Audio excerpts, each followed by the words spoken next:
Godwin John ministries வழங்கும் தினம் ஒரு சத்திய வார்த்தை. இந்த ஆடியோ நிகழ்ச்சிக்கு உங்களை அன்புடன் வரவேற்கிறோம்.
கிறிஸ்துவுக்குள் எனக்கு மிகவும் அன்பானவர்களே, ஆண்டவராகிய இயேசுவின் நாமத்தினாலே தினம் ஒரு சத்திய வார்த்தை ஆடியோ பதிவிற்கு உங்களை வாழ்த்தி வரவேற்கிறேன். நாங்கள் சிலுவையில் அறையுண்ட இயேசுவை பிரசங்கிக்கிறோம். We preach Jesus crucified. இன்றைக்கான தியான பகுதி லூக்கா எழுதின சுவிசேஷம் 8வது அதிகாரம் முதல் 3 வசனங்கள். பின்பு இயேசு பட்டணங்கள் தோறும் கிராமங்கள் தோறும் பிரயாணம் பண்ணி தேவனுடைய ராஜ்யத்திற்குரிய நற்செய்தியை கூறி பிரசங்கித்து வந்தார். 12 அவருடனே கூட இருந்தார்கள். அவர் பொல்லாத ஆவிகளையும் வியாதிகளையும் நீக்கி குணமான சில ஸ்திரீகளும் 7 பிசாசுகள் நீங்கின மகதலேனாள் என்னப்பட்ட மரியாளும் ஏரோதின் காரியக்காரனான கூசாவின் மனைவியாகிய யோவன்னாளும் சூசன்னாளும் தங்கள் ஆஸ்திகளால் அவருக்கு ஊழியம் செய்து கொண்டு வந்த மற்ற அநேகரும் ஸ்திரீகளும் அவருடனே இருந்தார்கள். இந்த தியானத்தின் தலைப்பு ஊழியத்தில் பெண்களின் பங்கு, விமன்ஸ் ரோல் இன் மினிஸ்ட்ரி. தேவன் தம் உருவில் மானிடரை படைத்தார். தேவனின் உருவிலேயே அவர்களை படைத்தார். ஆணும் பெண்ணுமாக அவர்களை படைத்தார் என்று ஆதியாகமம் 1:27 நாம் படிக்க முடிகிறது. தேவனின் திட்டம் ஆண்களும் பெண்களும் சமமாக தேவனை பிரதிநிதிப்படுத்துவதும் சமமாக ஆட்சி செய்வதும் ஆகும். தேவனுடைய படைப்பு மற்றும் ரட்சிப்பு மற்றும் இறுதி விதியின் அடிப்படையில் ஆண்களும் பெண்களும் சமமானவர்கள். பெண்களுக்கு தாங்கள் பெண்களே என்னும் தாழ்ந்த எண்ணமும், அதாவது இன்ஃபீரியாரிட்டி காம்ப்ளெக்ஸ், ஆண்களுக்கு தாங்கள் ஆண்கள் அல்லவோ என்னும் பெருமையான எண்ணமும், அதாவது சுப்பீரியாரிட்டி காம்ப்ளெக்ஸ் நீங்கி சமநிலைக்கு வர வேண்டும். கிறிஸ்தவ சமயம் துவங்கிய காலத்திலும் சீர்திருத்தம் ரிஃபார்மேஷன் நடந்த காலத்திலும் ஆண்களும் பெண்களும் இணைந்து ஒத்துழைத்து பல பாடுகள் பட்டு இரத்த சாட்சிகளாக மரித்து தேவனின் ராஜ்யத்தை நிலைநாட்டியதை நாம் வரலாற்றில் அறிய முடிகிறது. தேவனுக்காக தன்னால் இயன்றதை செய்த பெண்களை பற்றி சற்று இன்று அறிந்து கொள்வோம். முதலாவதாக தேவனின் தீர்க்கதரிசிக்கு திருத்தொண்டு செய்து அற்புதம் பெற்றுக்கொண்ட விதவை பெண். 1 ராஜாக்கள் 17ஆம் அதிகாரம் வசனங்கள் 17 முதல் 24 வரையிலும் கூறப்பட்டுள்ளது. பல கலாச்சாரங்கள் விதவைகளை ஒருபோதும் வலிமையான மதிப்பான மற்றும் செல்வாக்கு மிக்க பெண்களாக கருதியதில்லை.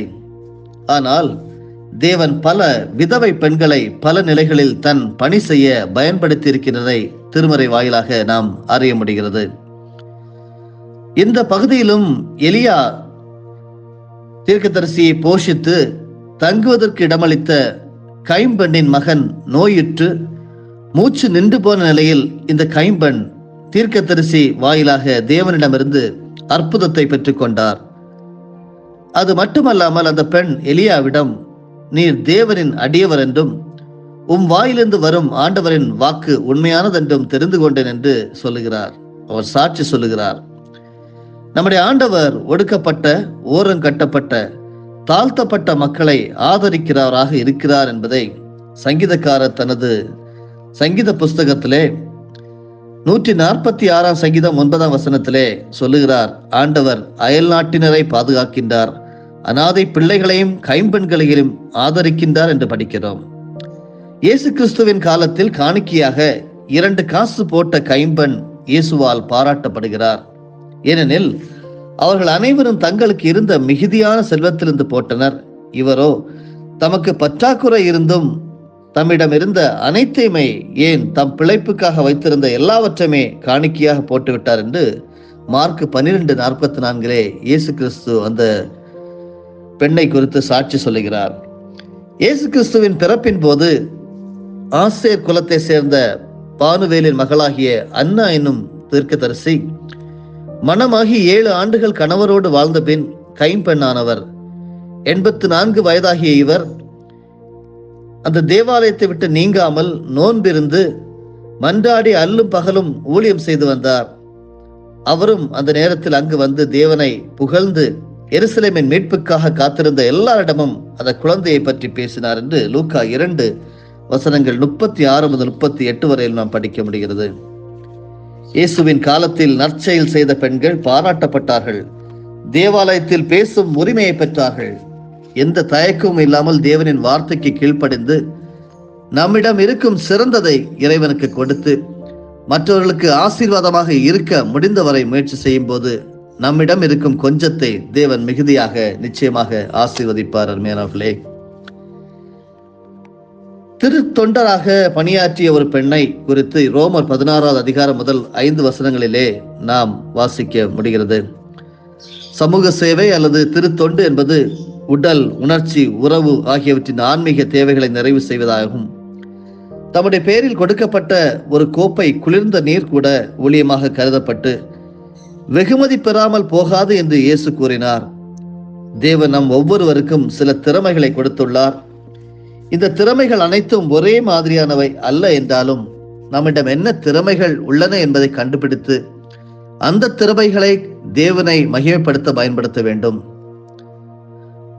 அப்போஸ்தலனாகிய பவுல் ஏதென்ஸை விட்டு கொரிந்துக்கு சென்றார். இந்த நகரம் ஏதென்ஸிலிருந்து முற்றிலும் வேறுபட்டது. ஒரு பெரிய தெற்கு தீப கற்பத்தை கிரீஸின் பிரதான நிலப்பரப்புடன் இணைக்கும் நிலத்தின் குறுகிய பகுதியில் அமைந்துள்ளது கொரிந்து பட்டணம். இதற்கு 2 துறைமுகங்கள் இருந்தன. ஒன்று மேற்கு கடற்கரையில் ஆட்ரியாட்டிக் கடலில் மற்றும் கிழக்கு கடற்கரையில் சரோனிக் வளைகுடாவில் கிரேக்கத்தில் உள்ள ஒரு ரோமானிய நகரம். மிகவும் மாறுபட்ட இன மக்கள் இங்கு வசித்தார்கள். இங்கு மக்களால் அறியப்பட்ட ஒவ்வொரு தெய்வத்திற்கும், அதாவது எகிப்திய தெய்வங்கள் உட்பட ஏராளமான கோயில்களை கொண்ட ஒரு பரபரப்பான வணிக நகரமாக இருந்தது. ஒருமுறை கொரிந்துவில் பவுல் 18 மாதங்கள் தங்கி பிரசங்கித்து புதிய கிறிஸ்தவ தேவாலயங்களை தொடங்கினார். இங்குதான் பெய்பாவை சந்திக்கிறார். கொரிந்துவில் இருந்தபோது பவுல் ரோம் நகரத்தில் உள்ள கிறிஸ்தவர்களுக்கு ஒரு நீண்ட கடிதத்தை எழுதியிருந்தார். மேலும் அந்த கடிதத்தை அவர்களிடம் எடுத்து செல்ல ஒருவர் தேவைப்பட்டார். பெய்பா வணிக நோக்கங்களுக்காக பயணம் செய்ததாகவும் ரோமுக்கு அடுத்த பயணத்தில் கடிதத்தை எடுத்து செல்ல முன்வந்ததாகவும் தெரிகிறது. கொரிந்து துறைமுகமான கெங்கிரேயாவில் உள்ள தேவாலயத்தின் ஊழியரான பெய்பாவை பவுல் பாராட்டிய ஒரு பகுதியை நாம் பார்ப்போம். நம் சகோதரியாகிய பெய்பாவை குறித்து நற்சாட்சி சார்ந்து அளிக்க விரும்புகிறேன். இவர் கெங்கிரேயாவில் இருக்கும் சபையில் திருத்தொண்டராய் இருக்கிறார் என்று ரோமர் 16:1 பெய்பாவை விவரிக்க பவுல் பயன்படுத்திய 2 வார்த்தைகளை இங்கே கவனியுங்கள். முதலாவதாக, இவர் தேவாலயத்தில் ஒரு இன்றைய பாஷையிலே டீக்கராக இருந்தார். இரண்டாவதாக, கிரேக்க வார்த்தை புரோஸ்டாட்டிஸ் கிரேக்க வார்த்தையானது ஆண்பால் வார்த்தையான புரோஸ்டேட்டின் பெண்பாலின் வடிவம். பொதுவாக தலைவர் என்று மொழிபெயர்க்கப்பட்டது. அது கர்த்தருடைய மேஜையில் பிரசங்கித்து போதித்து தலைமை தாங்குகிற ஒருவரை குறிப்பிடுகிறது. குறிப்பாக சொல்ல வேண்டும் என்றால் பெய்பா வாணிப பெண். அருமையானவர்களே, கொரிந்துவில் பேசப்படும் மொழி கிரேக்கம், ரோமாபுரியில் பேசப்படும் மொழி லத்தீன். அப்போஸ்தலனாகிய பவுல் அறிந்திருந்த மொழி கிரேக்கம். பெய்பா வணிகத்து நிமித்தமாக ரோமிற்கு அடிக்கடி சென்று வந்தால் கடிதத்தை மொழிபெயர்க்கும் திறமையை பெற்றிருந்தார். ஆதலால் தான் பவுல் பெய்பாவிடம் கடிதத்தை கொடுத்து அனுப்புகிறார். அங்கே அந்த பெண் பயன்படுத்தப்படுகிறார். கிறிஸ்துவுக்கு தங்கள் வாழ்வை அர்ப்பணித்த பெண்கள் வாயிலாக கிறிஸ்து எவ்வளவு சாதிக்க முடியும் என்பதற்கு தெய்வீகமான சாட்சி பெய்பா. பெய்பா ரோமுக்கு சென்ற போது ரோம திருச்சபையாருக்கு பவுல் கடிதம் கொடுத்து அனுப்புகிறார். அதில் தேவனுடைய மக்களுக்கு ஏற்றவாறு ஆண்டவரின் பெயரால் அவர் வரவேற்று அவருக்கு தேவையான உதவியை செய்யுங்கள், ஏனெனில் அவரும் பலருக்கு உதவி செய்திருக்கிறார், எனக்கும் உதவி செய்திருக்கிறார் என்று பவுல் எழுதியிருப்பதன் வாயிலாக பெண்களை பற்றிய பவுலின் உயர் சிந்தனை அறிய முடிகிறது. வீட்டிலேயே பெண்கள் அடங்கி இருக்கும் வேண்டும் என்ற கருத்தை பவுல் வற்புறுத்தவில்லை. பெய்பா அவரது சபையிலும் பிற சபைகளிலும் திருப்பணி செய்ததை பவுல் ஏற்றுக்கொண்டிருக்கிறார். அருமையானவர்களை, பலருக்கு உதவி செய்திருக்கிறார், எனக்கும் உதவி செய்திருக்கிறார் என்று பவுல் கூறுவதன் வாயிலாக பெய்பா தேவையில் உள்ள பலருக்கும் மற்றும் திரு தொண்டர்களுக்கும் உதவி செய்திருப்பதை நாம் அறிய முடிகிறது. உலகத்தில் இன்று மக்கள் தொகையில் பாதி பேர் பெண்கள். எனவே உலகின் பாதி சக்தி பெண்கள். எந்த நாட்டில் பெண்களுக்கு மதிப்பில்லையோ அந்த நாடு பாதி சக்தி இல்லாதது என்று அர்த்தம். இயற்கையாகவே பெண்கள் தங்கள் அனைத்து கடமைகளையும் பொறுப்புடன் செய்து ஆரோக்கியமான குடும்பம், திடமான சமுதாயம் மற்றும் சக்தி வாய்ந்த நாட்டை உருவாக்கும் திறன் கொண்டவர்கள். நாம் திருச்சபையை சேர்ந்தவர்கள் அல்ல, நாமே திருச்சபை என்பதை பவுல் நீங்கள் தேவனுடைய ஆலயமாயிருக்கிறீர்கள் என்கிறார். ஏற்றத்தாழ்வு இல்லாமல் இறைவன் தன்னை ஏற்றுக்கொள்கிறவர்களின் எல்லாரிடமும் வாசம் செய்கிறார். இறைவனை உடையவர்கள் அனைவரும் திருத்தொண்டர்களே. முழு மனுக்குல விடுதலையே இயேசுவின் திருப்பணி நோக்கமாகும். ஆணும் பெண்ணும் இறை சாயலில் படைக்கப்பட்டவர்கள் என்று ஆதியாகமம் 1:27 பார்க்கிறோம். இதில் ஒரு சாயலை மட்டும் மதிப்பது படைத்த இறைவனை அவமதிப்பதாகும். இன்று கேட்டுக்கொண்டிருக்கிற நீங்கள் தேவனுடைய ராஜ்யத்தை கட்டும் பணியில் எதிர்ப்புகள் மத்தியிலும் பெண்கள் தங்களையே பணித்ததும் தங்கள் உடைமைகளை அர்ப்பணித்ததும் திருப்பணியாளர்களாகவும் பணி செய்திருப்பது நாம் போற்றக்கூடியது அல்லவா? சிந்திப்போம், பெண்களுக்கு மதிப்பு கொடுப்போம், அவர்களை ஊழியத்திலே நாம் நம்மோடு சேர்ந்து அவர்களை ஊழியம் செய்ய அழைப்போம். ஜெபிப்போமா? அன்பு ஆண்டவரே, ஊழியத்திலே பெண்களின் பங்கு எப்படி என்பதை இன்று நாங்கள் கற்றுக்கொண்டோம். எங்கள் குடும்பங்களில் இருக்கக்கூடிய, எங்கள் திருச்சபைகளிலே, எங்கள் சமுதாயங்களில் இருக்கக்கூடிய பெண்களை நாங்கள் ஆசீர்வதிக்கிறோம். உமக்கு உகந்த ஊழியம் செய்யும்படியாக அவர்கள் பிரயோஜனப்படுத்தப்பட எங்களையும் பயன்படுத்தும். கர்த்தர் உதவி செய்வராக. எல்லா பத்திக்கும் மேலான தேவ சமாதானம் எங்களை காத்துக்கொள்ள கடவுது. இயேசுவின் மூலமே பிதாவே, ஆமேன். என் ஆத்துமாவே கர்த்தரை ஸ்தோத்தரி, என் முழு உள்ளமே அவருடைய பரிசுத்த நாமத்தை ஸ்தோத்தரி. என் ஆத்துமாவே கர்த்தரை ஸ்தோத்தரி, கர்த்தர் செய்த சகல உபகாரங்களையும் மறவாதே. ஆமேன்.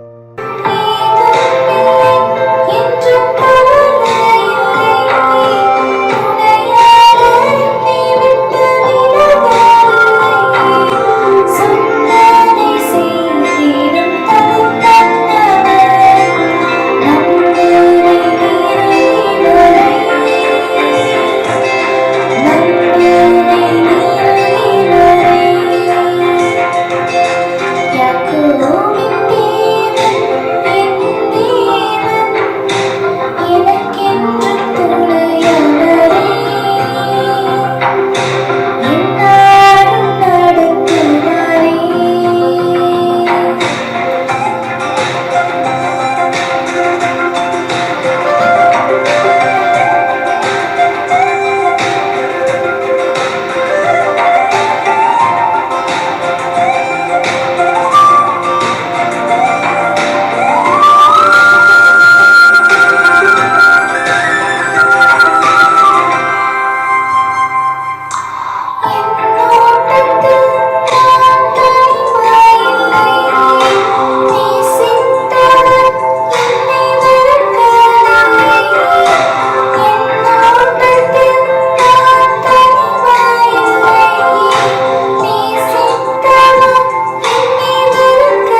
இயேசு கிறிஸ்துவின் மூலமாக உங்களை நாங்கள் மனமாற ஆசீர்வதிக்கிறோம்.